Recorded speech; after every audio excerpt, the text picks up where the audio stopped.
옛날에는 관심이 없었는데 예. 요즘 조금 관심이 생겨서 예전에 아버지께서 저를 데리고 같이 캄보디아를 가자고 하셨었는데 그때는 제가 좀 발끈해서 아버지한테 절대 안 간다고 막 화냈거든요. 멀기도 하고. 그래서 저는 태국이나 베트남 정도까지가 딱 맥시멈인 것 같아요. 참고로 저는 베트남 전문입니다. 베트남은 혹시 비행기 타고 몇 시간 정도 걸려요? 국제 결혼이 베트남은 북쪽 하이퐁과 남쪽 호치민으로 크게 두 군데로 나눠져 있는데 하이퐁 같은 경우는 한 4시간 40분 정도? 얼마 안 걸리네요. 예. 그리고 만약에 호치민은 한 평균 한 5시간 정도? 그 베트남 그 지역에 따라서 여자분들 외모가 조금 생김새가 다르거나 막 그런 경우가 있나요? 결혼 업체들이 남쪽을 소개하는 업체와 북쪽을 소개하는 업체로 이렇게 나눠져 있어요. 작년 4월부터 국제 결혼이 다시 시작을 했는데 지금은 남쪽은 한 70%, 북쪽은 한 30%. 결혼회사가 약 100개가 있다면 70개 회사 정도는 남쪽에 있는 신부를 소개하고 있고 30개 정도 회사는 북쪽을 소개하고 있다. 이렇게 생각하시면 돼요. 남쪽을 소개하는 업체들은 네. 남쪽 여성이 더 좋다고 얘기를 해요. 유튜브라든지 이런 데 홍보 매체를 보면은 남쪽 여성들은 어떠하다, 훨씬 좋은 점이 많고 북쪽 여성들은 안 좋은 점을 많이 얘기를 하는데 거꾸로 북쪽 신부님을 소개하는 결혼 업체들은 남쪽은 또 안 좋게 얘기하고 북쪽은 또 좋다라고 얘기하는데 가장 대표적으로 얘기하는 게 지금 아까 신랑님이 말씀한 그 외모가 우리나라 신랑님들은 되게 한국 여성과 그래도 외모가 좀 비슷한 여성. 예, 맞아요. 그런 걸 많이들 원하세요. 예, 중국이나 좀 일본은 그렇게 큰 차이를 못 느끼는데 태국이나 베트남, 필리핀부터는 조금 이렇게 저도 이런 말을 함부로 하는 게 조심스러운데 예. 쉽게 북쪽 신부님을 소개하는 업체들은 베트남이 이렇게 나라가 이렇게 길잖아요. 쉽게 말해서 하이퐁에서 호치민까지 비행기를 한 2시간이에요. 그러니까 우리가 서울에서 제주도까지 1시간이잖아요. 그러니까는 굉장히 길죠, 나라가. 북쪽에 있는 결혼업체 사장님들은 그걸 많이 강조합니다. 북쪽의 여성들은 우리나라 여성과 외모가 비슷하다. 왜? 중국과 국경이 같이 붙어 있잖아요. 한국 여성과 외모가 비슷합니다. 이런 식으로 홍보들을 많이 하시고. 근데 저는 베트남의 북쪽 하이퐁과 남쪽 호치민을 다 소개하는 업체인데 국제결혼 회사 중에 북남을 다 소개하는 업체는 정말 적어요. 그냥 한 손가락 아니라고 생각할 정도예요. 남쪽은 남쪽만 소개를 하고 북쪽은 북쪽만 소개하는데 북쪽과 남쪽을 다 소개하는 업체는 굉장히 극소수라는 거죠. 실장님이 생각하기에 위아래 장단점이 있을 거 아니에요? 쉽게 이렇게 생각하시면 될 것 같아요. 고향이 충청남도인데 우리 충청남도는 좀 말이 느리다고 생각들 하잖아요. 그런 특색 정도는 있는데 엄청 큰 차이점은 없어요. 그러니까 저는 베트남의 남쪽 여성도 만나봤고 북쪽 여성들도 만나봤는데 남쪽이 이쁜 여자냐 이쁜 거고 북쪽이 이쁜 여자도 이쁜 거지 정확히 찝을 수는 없어요. 이 국제 결혼은 가장 중요한 것은 성격이에요. 신랑님이 신부님의 외모는 눈으로 검증되잖아요. 한국 여성하고도 같겠지만 100% 만족해서 하는 거 아니잖아요. 그게 50은 넘어야 되겠죠. 그게 50이 내가 이 여성을 만났는데 51%의 호감도를 갖고 결혼을 결정하느냐 70이냐 80이냐 90이냐 이런 차이점은 있어도 100은 없단 말이에요. 맞아요. 그렇죠? 중요한 거는 외모는 내 눈으로도 딱 내가 결정하고 내가 정확히 알 수 있는데 마음은 알 수가 없거든요. 그래서 그 여성의 성격 때문에 서로가 부딪히는 거죠. 마찬가지로 여성도 이 남자의 성격을 다 알 수 없거든요. 맞아요. 지금 외모를 받고 말하는 성품이나 인품이나 어떤 행동을 보고 조금 판단을 내리는 거죠. 외모가 마음에 드느냐 안 드느냐 우선 보고 그 다음부터는 솔직히 나는 복불복인 것 같아서 국제결혼이라는 게 두려운 게 서로가 서로에 대해서 좀 확인이 어려우니까 말도 그렇고 짧은 기간 안에 그 사람에 대해서 한국 같은 경우는 이제 연애 결혼을 하면은 이 사람이 이상한 사람인지 괜찮은 사람인지 뭐 연애하면서 어느 정도 파악이라도 할 수 있는데 짧은 기간 안에 결정을 해야 하고 그래서 그러니까 우리나라에서 가장 국제 결혼을 부정적으로 이야기하는 것이 속성 결혼. 어떻게 5박 6일 만에 베트남에 가서 여성과 결혼하고 올 수 있느냐. 근데 이게 약간 좀 바뀌었습니다. 약간 바뀌었는데 요즘에 결혼 업체들은 연애보고 결혼하라는 트렌드로 바뀌었어요. 그러니까 신랑님들 어떻게 베트남에 오자마자 결혼합니까? 연애하고 결혼하세요 이렇게 얘기해요. 그래야 되는 게 맞는 것 같아요. 들으면 맞죠. 그러나 여기에는 네. 신랑님들이 경제적인 좀 리스크가 크죠. 요즘에 가장 많이 써먹는 방법이에요. 네. 결혼 업체들이 자, 신랑님하고 상담을 했어요. 그럼 신랑님한테 10명이 정도의 신보를 보여줘요. 예를 들어 신랑님이 뚱뚱한 여성을 좋아한다. 그러면 날씬한 여자는 봐봤자 신랑님이 거의 마음이 없겠죠. 그쵸. 그러다 뚱뚱한 여성을 10여 명 정도의 사진과 프로필을 보내주는 거예요. 그럼 신랑님이 10명을 보고서 3명을 선택할 거예요. 그 다음 단계는 하상통화로 넘어가는 거예요. 그럼 3명과 하상통화를 하는 거야. 그래서 이 3명과 하상통화를 했는데 1명을 결정하는 거야. 남자는 여자를 하상통화만 하고도 결정하자면 할 수 있어요. 왜? 남자는 외모 보고 판단하는 게 가장 높잖아요. 네, 그쵸. 한 50% 이상이죠. 그렇죠. 근데 거꾸로 여자는요. 신랑님이 알고 있는 옆에 친구라든지 누나든지 여동생이든지 한국 여성한테 한번 물어보세요. 야, 네가 하상통화하고 너 이 남자하고 결혼하겠다고 결심할 수 있냐고. 아유, 힘들죠. 못하는 거예요. 그쵸. 베트남 여성이라고 다르지 않아요. 그럼요. 결혼 업체가 신랑님들하고 계약서를 쓰기 좋은 방법이에요. 남자들은 말로 하는 것보다는 여자를 보고 여자와 대화를 나누고, 그런 남자들은 그 여성한테 약간 그 호기심이 발동하면서 계약서를 작성하게 되어 있고, 이게 아까 말한 대로 서로 하상통화하고 둘이 가서 만나서 연애해보고 결혼하면 딱 좋은데 업체는 그렇게 두질 않습니다. 하상통화를 하고 결정을 했다면 그때부터 돈을 줘야 돼요.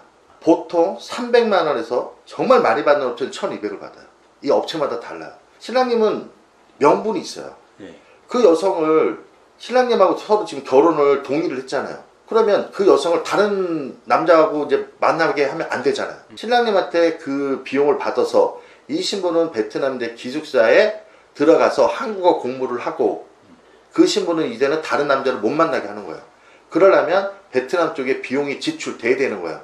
그 신부를 소개하는 흔히 마담이라고 그래요. 네. 그러니까 신랑님이 300, 500, 600, 1200 회사들마다 달라요.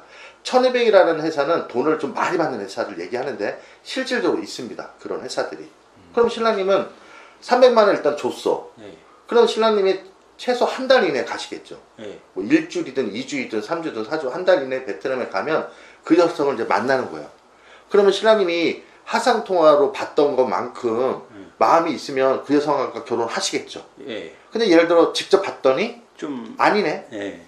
그런 느낌. 왜 그러면 하상통화로 보는 느낌과 사람을 실제로 봤을 때 다를 수가 있거든요. 그렇죠.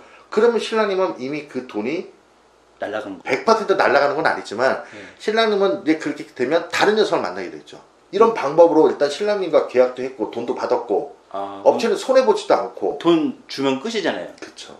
그럼 이제 내가 만약에 다른 여자분이랑 하겠다 하면은 또 돈을 또 추가로 돈이 이제 생겨야 되는 거죠. 그러니까 이거를 어쩔 수 없이.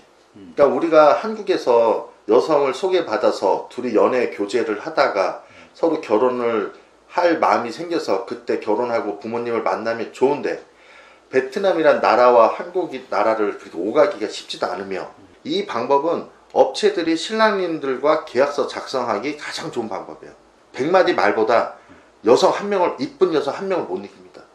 제가 마음에 들어서 갔는데 화상통화하고, 근데 막상 만났는데 나는 마음에 드는데 여자분이 나를 마음에 안 들어 할 수도 있잖아요. 그런 경우는 또 어떻게 해요?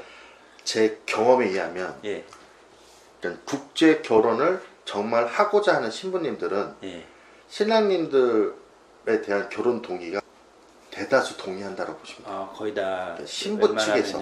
근데 동의를 안 하는 여성들도 있는데, 그들은 약간 우리가 흔히 미끼 여성이라고도 많이 해요. 미끼 여성. 그럴 확률이 높아요. 이게 왜 그러면 한국 신랑님보다 베트남 신부님이 많아요. 경쟁이 치열해요. 한국 남자는 한 명인데 신부님이 10명이라면 그 10명 중에 한 명밖에 신랑님과 결혼할 수 없잖아요. 그래서 베트남에 가면 결혼 성사율이 높은 거예요. 신부님이 많아서.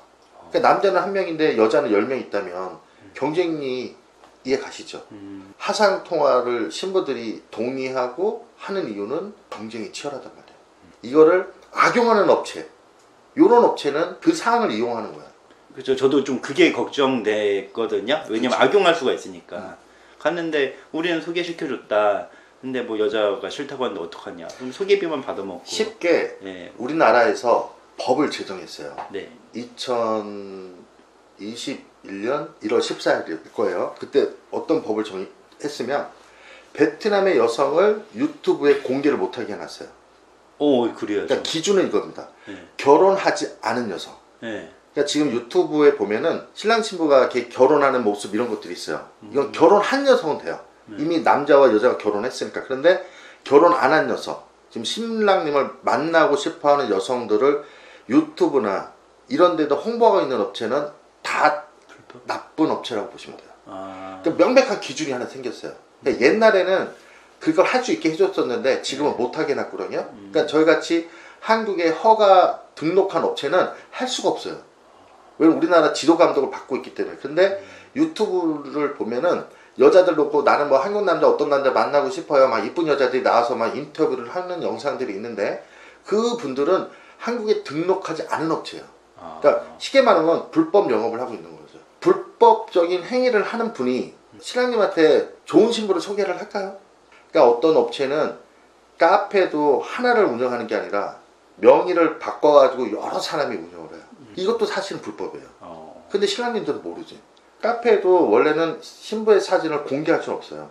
근데 비밀방을 만들어서 꼭 계약서를 작성해야 돼요. 계약서 작성한 신랑님들만 그 비밀방으로 초대해서 신부들의 얼굴을 보여주는 거죠. 계약서는 얼마 정도 줘야 돼요? 원래 업체에 따라서 계약금을 받는 금액은 다 달라요. 보통 평균 업체들은 200에서 300 정도를 많이 받고 있죠. 신부의 얼굴을 보기 위해서 10,000원짜리 계약서가 존재해요. 법에서는 계약서를 작성하라고 하니까. 만약에 뭐 한 6박 7일? 뭐 이 정도에 어떻게 해결한다 그러면 돈이 경비까지 하면 한 얼마 정도 생각하면 될까요? 보통 우리나라에서 합법적으로 영업을 하고 있는 분들은 1,150에서 1,500 받고 있는 게 대다수. 100은 아닌데 1,500 이상 받는 사람도 있고 1,100 이하를 받고 있는 사람도 있는데 그 두 가지의 경우는 안 좋을 확률이 좀 크다고 생각하시면 돼요. 그러니까 1,800만 받는다고 무조건 나쁘다는 말은 못하지만 그런 쪽에 속해 있는 업체들은 신랑님들을 속일 수 있는 확률이 높다라고 보시면 되는 거예요. 1,150보다 너무 싸. 막 900, 800 받아. 남들은 1,500 받고 1,300 받는데 8, 900 받으면 그냥 우리가 생각하면 되게 좋은 사람 같은데 그 사람만의 또 영업 비밀이 있는 거예요. 정상적으로 합법적으로 운영하고 있는 업체들이 받는 돈이 그 정도예요. 더 받거나 덜 받으면 뭔가 조금 확률이 높다는 거예요. 그럴 확률이 좀 있다는 거죠. 100이란 말은 못하는데 확률상 나한테 어떤 피해가 생길 수 있는 억울한 상황에 처할 수 있는 확률이 높은 거예요. 그 혹시 결혼하면은 매달 처갓집에다가 뭐 혹시 생활비를 보낸다던가 그런 게 혹시 필요한가요? 이 말은 조금 조심스럽긴 해요. 신부님이 한국에 입국하려면 약 7개월의 시간이 필요해요. 그러니까 신랑 신부가 만난 날로부터 약 7개월이 필요한데 그때 신부님들이 직장 생활을 할 수가 없어요. 왜냐면 그렇죠. 그때는 보내주는 게 맞죠. 공부를 해야 되니까. 그쵸. 그래서 월 업체마다 다르지만 평균 30에서 많은 업체 40만 원 정도의 신부님한테 생활비를 드리게 되고 그거는 보내주는 신부가 우리나라 입국해서를 걱정하는 거잖아요. 그렇죠. 나중에 결혼하고 나설 얘기하는 거죠. 한 가지로 말할 수는 없고 그 신부님과 신랑님이 그동안 그런 저런 대화도 나누실 거예요. 그러니까 신부님들이 대체적으로는 한국에서 직장 생활을 하면 자기가 번 돈에서 자기가 좀 도와주고 싶은 부모님이나 가족이 있다면 자기가 스스로 좀 도와줄 테고 근데 어떤 신랑님들은 내 아내는 그냥 가정생활만 하길 원하는 분도 계세요. 그러니까 그 예를 들어 아기를 낳았다. 그럼 당연히 일 못하잖아요. 그럼 그때 정도 신랑님들이 신부님한테 신부가 좀 필요한 금액을 정해서 도와주는 분들도 계시고. 도와주는 건 괜찮은데 이게 뭐 좀 이거 강제는 없어요. 강제는 아닌 거죠. 그렇죠. 나는 뭐 의무 같은 게 혹시 있는 건가 싶어. 되게 대체적인 것은 우리나라도 한국 여성과 결혼하면 장인 장모님한테 우리가 명절이나 생일이나 그때 선물이나 약간 용돈을 드리잖아요. 거의 같다라고 보시면 됩니다. 그런 베트남도 거의 거죠. 생일이나 명절이나 이럴 때 그 사이들이 장인 장모님한테 선물과 용돈을 드리는 거예요. 뭐 그 정도는 할 수 있죠. 그렇죠. 이걸 어떻게 한 가지로 대답을 못 하겠는데 퍼센트는 우리하고 그렇게 크게 다르지는 않다는 거죠. 가장 문제는 악용하는 사람. 국제 결혼이 가장 어려운 점이 보면 우리 한국 신랑님들은 되게 결혼을 원해서 거길 갔어요. 근데 그렇지 않은 신부도 솔직히 존재해요. 그들로 인한 안 좋은 사례가 많은 거예요. 근데 그게 주는 아니라는 거죠. 좋은 이야기는 잘 안 퍼지잖아요. 안 좋은 이야기는 너무 퍼지잖아요. 맞아요. 그러니까 베트남 국제 결혼이 우리나라에서 굉장히 안 좋은 인식을 크게 두 가지예요. 그 말은 별로 하고 싶지 않은데 그게 어떤 뉴스를 타고 매스컴을 타니까 그게 잘못 그렇게 오해가 되는 거죠. 근데 실상은 그렇지 않거든요. 대다수의 사람은 그렇지 않은데 한 두 사람의 큰 사건으로 인해서 그게 일반화가 되는 거죠. 된다. 그렇죠. 처갓집에 돈 보내는 게 뭐 나쁜 건 아닌데 그게 이제 어느 선이라는 게 있잖아요. 내 와이프를 낳아주신 부모님이니까 당연히 뭐 잘해드려야 요즘에 그런 건 신랑님들은요 있지만은 처갓집에 조금 도움을 줘도 긍정적으로 생각하는 분들이 의외로 많이 있어요. 그러니까 무리한 정도 아니라 그런 대화를 한번 나누는 게 좋아요. 경험이 있는 자는 넓게 볼 수 있는데 경험이 없는 자는 좁게 못 보죠. 그래서 국제 결혼하러 신랑님들이 가면 여자 얼굴만 보는 거예요. 그럴 확률이 높을 것 같아요. 그냥 이쁘면 웬만한 게 다 긍정적으로 생각으로 바뀌거든요. 그럴 확률이 그렇죠. 높죠. 남자는 좀 단순하니까. 그렇죠. 그러니까 신랑님들도 베트남에 오기 전에 질문도 많이 생각하고 와요. 근데 막상 신부를 만나면 말이 안 나와요. 결혼업체가 옆에서 그런 것을 안내해주고 도와준다면 신랑님한테 실질적인 도움을 주는 거죠. 만약에 실장님한테 이제 저 할게요 하면은 이제 여기서 바로 계약서 쓰고 돈 드리는 건가요? 신랑님하고 저하고 이제 상담을 했잖아요. 네. 그러면 이제 절차는 계약서를 작성하고 신랑님이 원하는 여성상 이런저런 상담을 통해서 그런 여성을 제가 이제 소개를 해보는 거죠.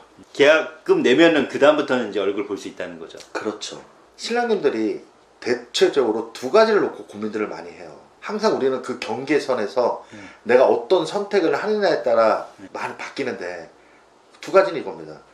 이쁜 것과 착한 것. 이 두 가지를 갖고 있는 여성을 만나기는 정말 쉽지 않잖아요. 여성들 입장도 착하면서 잘생기고 돈도 많은 남자를 다 갖고 있는 남자를 만나기 어렵듯이 보통 국제결혼 하면 신랑님들이 두 명의 여성을 놓고 고민을 해요. 여러 명을 만났지만 이게 싫고 저게 싫고 하다 보면 최종 두 명이 남을 거예요. 두 명을 보면 한 명은 좀 이쁜 게 더 강한 여자고 한 명은 착한 게 더 강한 여자예요. 그래서 저는 어떻게 해드리면 저는 통역이 둘이 같이 일을 해요. 원래 이 국제결혼이 통역사가 되게 중요해요. 근데 그 통역사들을 활용을 잘 못하는 편이에요. 근데 저는 통역사 둘이 같이 일을 해요. 왜 그러면 이렇게 한번 생각해 보세요. 신랑님이 예를 들어 영어를 잘해. 그럼 신랑님이 이렇게 지금 통역하고 있다면 혼자 할 때는 굉장히 무게감이 좀 크죠. 근데 예를 들어 두 사람이 일을 한다면 서로 의지도 하고 이 말도 모르는 거 서로 의논해서 좀 더 정확히 전달을 해볼 수 있어요. 제가 그렇게 하고 있거든요. 베트남 여성은 제가 느끼는 것보다는 그 여성과 대화를 나눠본 우리 통역들의 느낌이 더 있겠죠. 정확하다는 말을 못해도 저보다는 낫겠죠. 그러니까. 우리 통역도 신랑님을 느끼는 것보다는 제가 신랑님과 대화를 나눠보면 우리가 느끼는 게 조금 더 알 수 있듯 똑같은 거예요. 그래서 저는 우리 통역사들의 의견을 제가 들어요. 신랑님의 의견을 들어보고 이 의견이 일치하면 제가 신랑한테 얘기해 줍니다. 우리의 얘기를 듣고 무조건 결정을 하면 안 되거든요. 그러니까 저는 신랑님이 A라는 여성과 B라는 여성한테 느꼈던 점, 우리 통역도 저도 거의 이 신랑님과 같은 생각이라면 같이 얘기를 하죠. 네 사람이 더 긍정으로 바뀌으니까 그 선택은 한번 해볼 만하지 않아. 우리 통역도 의견이 엇갈릴 때가 있어요. 그래서 신랑님 의견, 제 의견, 통역들의 의견을 들어보고 신랑님이 최종 결정하는 거죠. 계약하면은 이제 사진 얼굴 볼 수 있다고 했잖아요. 10명 정도? 근데 만약에 10명 다 마음에 드는 사람 없으면 어떻게 해요? 그럼 다른 여성을 소개하는 거죠. 다시 또 10명, 다른 여성분 10명도 볼 수 있는 쉽게 건가요? 신랑보다는 신부님이 많고, 예를 들어 신랑님이 지금 5월 달에 여성을 봤는데 내가 원하는 여성이 없다. 6월 가면 또 바뀌겠죠. 새로운 그런 식으로 신부님이 또 있으니까. 아. 그러니까 저 같은 경우는 베트남의 북쪽 남쪽을 다 하니까 예를 들어 신랑님한테 남쪽 신부님을 5월 달에 보여줬더니 원하는 여성이 없다. 그럼 북쪽에서 새로운 신부님을 바로 소개할 수 있죠. 그게 제 장점. 비용 추가는 더 없어요? 사진만 보는 근데 사진만 보는 거는 상관없죠. 사진만 보는 건 상관없어요? 그렇죠. 그러니까 10분 봤는데 내 스타일의 여성분이 없으면은 비용 없이 사진은 더 볼 수 있다는 거죠. 그렇죠.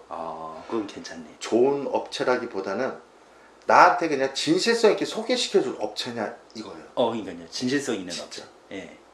제가 며칠 전에 한 분을 상담을 했는데 그분이 이런 말을 했어요.